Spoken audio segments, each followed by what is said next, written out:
வணக்கம் ஜோதிட நண்பர்களே. 2024 ஜூலை மாத கிரக அமைப்புகளின்படி மீன ராசிக்கான பலன்கள். இந்த மாத கிரகங்களுடைய பெயர்ச்சிகள் இருப்பதால் மாதத்தின் முற்பகுதிகளில் ஒரு சில மாற்றங்களும் மாதத்தின் பிற்பகுதிகளில் ஒரு சில மாற்றங்களும் இருக்கும். மீன ராசியை பொறுத்த வரைக்கும் இந்த மாதம் உங்களுடைய ராசிநாதன் ராசிக்கு 3ஆம் இடத்துல சஞ்சரித்து வருவாங்க. ராசியில் ராகுவுடைய சேர்க்கை இருக்கும். மாதத்தின் பிற்பகுதியில் ராசி அதிபதியோடு செவ்வாயினுடைய சேர்க்கை இருக்கும். ஆகையால் மீன ராசிக்காரர்களுக்கு இந்த மாதம் அனைத்து விஷயங்களுமே ஒரு கலவையான மாற்றங்களை கொடுக்கக்கூடிய வகையில் இருக்கும். தனிப்பட்ட முறையில் மீன ராசிக்காரர்கள் உற்சாகத்தோடும் கலகலப்போடும் காணப்படுவீங்க. உங்களுக்குள்ள ஒரு தன்னம்பிக்கை தைரியம் அதிகரிப்பதை பார்க்க முடியும். சில முடிக்க முடியாத பழைய விஷயங்களை முடிக்க போராடி வருவீங்க. பேச்சுவார்த்தைகள் வழக்கத்துக்கு மாறாக சற்று கூடுதலாக இருப்பதை பார்க்க முடியும். முடிந்தளவுக்கு மீன ராசிக்காரர்கள் கொஞ்சம் கடினமாக பேசி வருவதை குறைத்து கொள்வது நல்லது. புதிய விஷயங்கள் மற்றும் புதிய காரியங்களில் சாதகமான தன்மைகள் இருக்கும். சொத்துக்கள் மற்றும் வாகன ரீதியான விஷயங்கள் ஒரு சுமூகமான மாற்றங்களை எதிர்பார்க்கலாம். இருப்பினும் இது போன்ற விஷயங்களில் கொஞ்சம் தேவையில்லாத அலைச்சல்கள், டென்ஷன்கள், விரயங்கள் போன்ற விஷயங்களும் உடன் இருக்கவே செய்யும். இது போன்ற விஷயங்களை மட்டும் கொஞ்சம் கவனம் எடுத்துக்கங்க.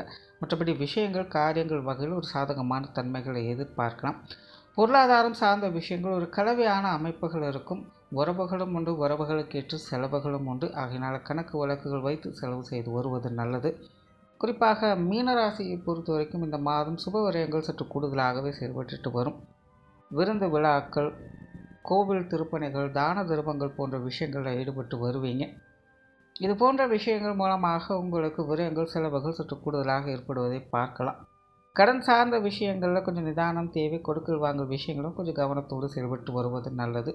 பொது விஷயங்கள் மற்றும் பொது காரியங்களில் சாதகமான தன்மைகள் இருந்தாலும் கூட பெரிதளவில் ஈடுபாடுகள் என்பது இருக்காது.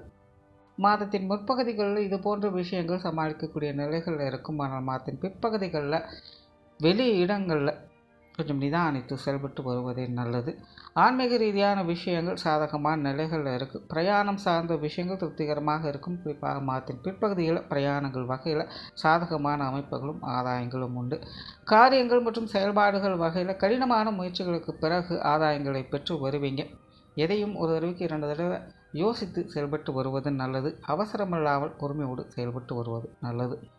குடும்ப விஷயங்கள், காரியங்கள் சமாளிக்கக்கூடிய நிலைகளே இருக்கும். குடும்பத்துக்குள் ஒரு திருப்திகரமான சூழ்நிலைகளை எதிர்பார்க்கலாம். குறிப்பாக மாதத்தின் முற்பகுதிகள் குடும்ப விஷயங்கள், காரியங்கள் அனைத்துமே கட்டுக்குள்ளே இருக்கும். மாதத்தின் பிற்பகுதிகளில் ஒரு சில விஷயங்கள் குடும்பத்திற்காக செய்ய முற்படுவீங்க. அது சார்ந்த விஷயங்கள் சில சாதகமான அமைப்புகள் இருந்தாலும் கூட சில நேரங்களில் தேவையில்லாத வாக்குவாதங்கள், சண்டை சச்சரவுகள் போன்ற விஷயங்களை எதிர்கொள்ள வேண்டியதாக இருக்கும். ஆகையினால் குடும்ப உறவுகள் வகையில் கொஞ்சம் மனு செலுத்த வர்றது நல்லது.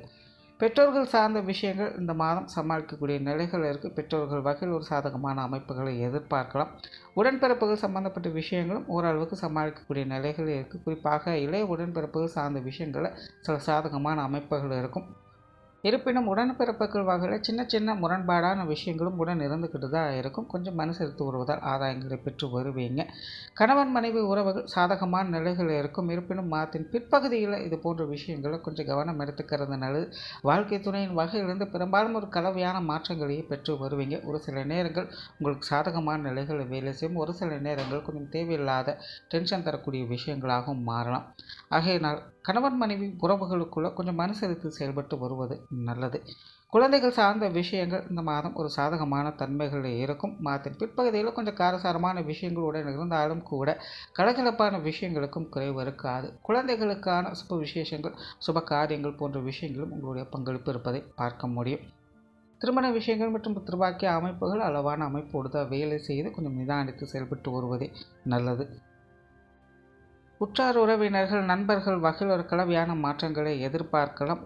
நண்பர்கள் சார்ந்த விஷயங்கள் ஓரளவுக்கு அனுசரணையான தன்மைகளோடு இருக்கும். உறவினர்கள் வகையில் கொஞ்சம் பட்டுப்படாமல் இருக்கக்கூடிய சூழ்நிலைகள் இருக்கலாம். இருப்பினும் நண்பர்கள் வகையிலும் சரி, உறவினர் சார்ந்த விஷயங்களும் சரி, சமாளிப்பு தன்மைகளை பெற்று இருப்பீங்க. பெரிய அளவில் பாதகமான சூழ்நிலைகள் எதுவும் இருக்காது. மாணவர்களுக்கு கல்வி மற்றும் வித்தை சார்ந்த விஷயங்கள் அலைச்சலோடு ஆதாயங்களை பெற்று வருவேன். குறிப்பாக மாதத்தின் முற்பகுதிகளில் ஒரு சில விஷயங்கள் உங்களுக்கு சாதகமாக இருப்பதை பார்க்கலாம். மாதத்தின் பிற்பகுதிகளில் சில மாற்றங்களோடு சில சாதகமான அமைப்புகளும் இருக்கும். இருப்பினும் மாணவர்கள் சற்று நிதானத்தோடு செயல்பட்டு வருவதை இந்த மாதம் அவங்களுக்கு சிறப்புகளை கொடுத்து வரும். தொழில் வேலை உத்தியோகம் சார்ந்த விஷயங்கள் ஒரு கலவையான நிலைகளிலே இருக்குது. கடினமான முயற்சிகளை கொடுத்து வருவீங்க. சில புதிய முயற்சிகளை மேற்கொண்டு வருவீங்க. இருப்பினும் அது சார்ந்த விஷயங்கள் உங்களுக்கு சாதகமான அமைப்புகளாக மாறுவதற்கு நீண்ட காலம் எடுக்கும். ஆகையினால் தொழில் வேலை உத்தியோக ரீதியாக மீனராசிக்காரர்களுக்கு பொறுமை என்பது தேவைப்படும். அதே போல் வாடிக்கையாளர்கள் சார்ந்த விஷயங்கள், உடன் வேலை செய்யக்கூடிய அமைப்புகள், இது எல்லாத்தையுமே கொஞ்சம் அனுசரித்து போய்க்கிறது நல்லது. பொதுவாகவே மீனராசியை பொறுத்த வரைக்கும் விட்டு கொடுத்து அனுசரித்து வருவதால் தொழில் வேலை உத்தியோக ரீதியாக முன்னேற்றங்களை பார்க்க முடியும். வெளியூர் மற்றும் வெளிநாடு சார்ந்த விஷயங்கள் பெரும்பாலும் வழக்கமான தன்மைகளையே பெற்றிருக்கு. மொத்தத்தில் இந்த மாதம் மீனராசியை பொறுத்த வரைக்கும் அனைத்து விஷயங்களுமே ஒரு கலமையான தன்மைகளே இருக்கிறதுனால சூழ்நிலை சந்தர்ப்பங்களுக்கு தகுந்த மாதிரி செயல்பட்டு வர்றது நல்லது. தனிப்பட்ட முறையில் மீனராசிக்காரர்கள் உற்சாகத்தோடும் தைரியத்தோடும் தன்னம்பிக்கையோடும் செயல்பட்டு வருவாங்க. உங்களுடைய நம்பிக்கை உங்களுக்கு உறுதுணையாக செயல்பட்டு வரும். நன்றி, வணக்கம், வாழ்க வளமுடன்.